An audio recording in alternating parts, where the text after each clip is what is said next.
பலருக்குமே வீடு கட்டுறதுல பல சந்தேகங்கள் இருக்கு. எந்த திசையில எப்படி வீடு கட்டுனா நம்ம செல்வ செழிப்போடும் சுபிக்ஷமாகவும் இருக்கலாம் அப்படிங்கிறது தான்.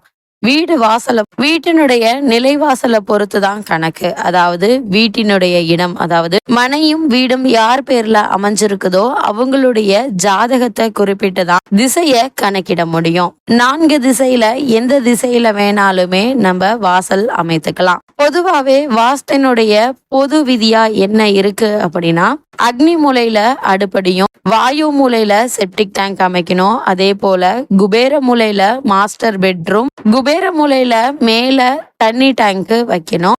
ஈசான மூலையில போர்வெல், நல்ல தண்ணி டேங்க், அதே மாதிரி மழைநீர் சேகரிப்பு, இது மூன்றையுமே ஈசான மூலையில வைக்கிறது ரொம்பவே சிறந்தது. இதுவே முக்கால்வாசியான வாஸ்துவை கவர் பண்ணிரும். நீங்க வீடு கட்டும் போது இதோ ஃபாலோ பண்ணீங்கன்னாவே போதுமானதா இருக்கும். அதே போல படிக்கட்டை பொறுத்த வரைக்கும் வீட்டிற்கு வெளியில வைக்கலாமா உள்ள வைக்கலாமா அப்படிங்கிறது வீட்டுக்குள்ள வைக்கும் போது 100% வாஸ்து கவர் ஆயிரும்.